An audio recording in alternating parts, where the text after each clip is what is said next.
ये कस्टमर है, अपनी जरूरत का कोई भी सामान लेने के लिए बाजार में जाता है रिटेलर के पास में, ये सामान अपने घर नहीं बनाता, ये होलसेलर से लेके आता है, होलसेलर भी अपने घर नहीं बनाता, ये एजेंसी से लेके आता है, और एजेंसी लेके आती है कंपनी से, और कंपनी किसी भी चीज का कराती है ऐड।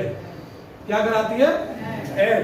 जो चीज कंपनी ने 50 रुपए की बना के तैयार की, 10 रुपए एजेंसी वाला खाएगा, 10 रुपए थोक वाला, 10 रुपए दुकान वाला, और एक मोटा पैसा चला जाएगा, लगभग 20% पैसा आपका ऐड में चला जाता है।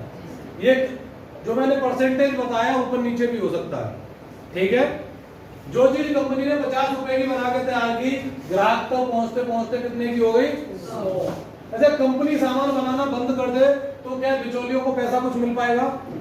और ग्राहक लेना बंद कर दे तो नहीं मिलेगा। इस पूरी व्यवस्था में दो लोग ज्यादा महत्वपूर्ण है, एक कंपनी जो प्रोडक्ट बना रही है, दूसरा कस्टमर जो प्रोडक्ट यूज कर रहा है। कंपनी का मानना यह है कि ये जो बिचौलिए हैं ये अपना पैसा लगाकर ग्राहक को लूटने का काम कर रहे हैं, इन्हें बीच से हटा दिया जाए और सीधा कंपनी टू कस्टमर को सामान पहुंचा दिया जाए।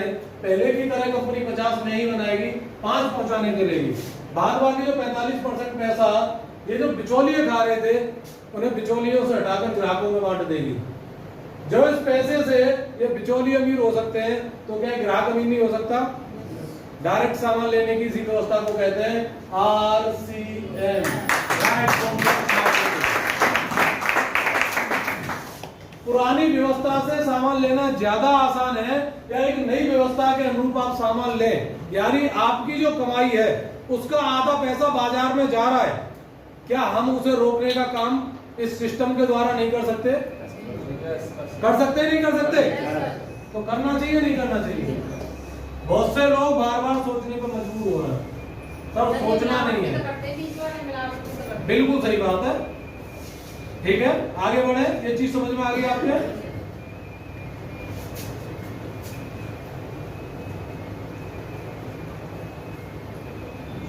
अब हमें करना क्यों चाहिए, हमें प्रॉफिट क्या है, इसके बारे में मैं बात करता हूं। देखिए, जब भी आप बाजार में जाते हैं, बाजार में पहुंचने पर आपको दो चीजों से मुखातिब होना पड़ता है। किससे मुखातिब? बाजार में दो चीजें आपको मिलती है, एक तो कस्टमर, एक शॉपकीपर, एक दुकानदार। क्या मैं सही हूं? yes. जब आप बाजार में जाते हैं तो कस्टमर अपनी जरूरत की सामान की खरीदारी करता है, व्यापार किसका होता है? दुकानदार का। क्या हो गया? दुकानदार का व्यापार हो गया। पैसा कौन कमा रहा है? किससे कमा रहा है? हम लोगों से कमा रहा है। क्या कमा रहा है? हम लोगों से पैसा कमा रहा है। लेकिन आरसीएम एक ऐसा सिस्टम है सर, अगर आप अपनी खरीदारी यहां से करते हैं तो व्यापार भी आपका होता है और पैसा भी आपका आता है। इससे अच्छा सिस्टम हो क्या सकता है?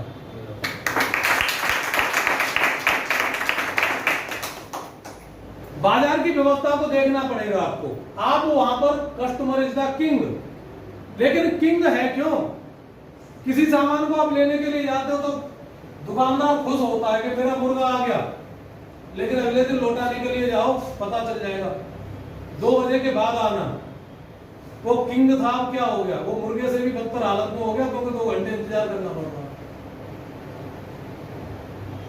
बाजार व्यवस्था में लोग आपका यूज कर रहे हैं, वो आपको नोच नोच के खा रहे हैं, कोई मिलावट के द्वारा खा रहा है, कोई कीमत बढ़ा के खा रहा है, कोई जीएसटी का बिल आपको नहीं दे रहा। लेकिन ये एक ऐसी व्यवस्था है जहां पर आपको पक्का बिल मिलता है, शुद्ध सामान की गारंटी मिलती है, 30 दिन के अंदर प्रोडक्ट बैक पॉलिसी मिलती है, कोई भी सामान आपको पसंद नहीं आता तो वापस कर सकते हैं। जितने भी प्रोडक्ट है सारे के सारे प्रोडक्ट स्वदेशी हैं, जिससे हम अपने भारत की भागीदारी, भारत की विकास में भागीदारी हम करते हैं। ऐसा कोई भी सिस्टम नहीं है। आप बाजार में जाते हो, उन चीजों को कंपैरिजन यहां से मैं जो चीजें आपको बता रहा हूं उनसे करने की कोशिश करें तो आपको सही और गलत का पता लगेगा। बहुत से लोग मीटिंग में बैठे रहते हैं, वो आने जो है मीटिंग में बैठने के बाद में बहुत मजबूरी में आ गए, वो अपने दिमाग में कुछ जान ही नहीं देते। लेकिन मेरा मानना यह है कि जब वहां से आप चल के यहाँ पे आई गए हो तो 20-25 मिनट सही तरीके से दे दो, जिससे आपको पता चले कि आखिर आप जो जिंदगी जी रहे हो वो अच्छी है, यहां से बदलाव की जिंदगी अच्छी रहेगी। कंपैरिजन खुद कीजिए, ठीक है।